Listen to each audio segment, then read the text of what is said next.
Hello friends, happy teachers day. আজ আমি স্কুলে গিয়েছিলাম। আসলে কত কিছু শিখেছি। আমি কি শিখেছি বলো তো? পড়ি।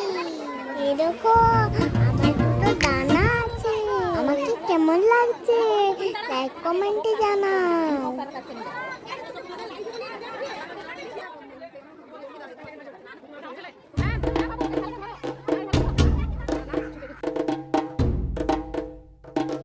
Hello friends, happy teachers day.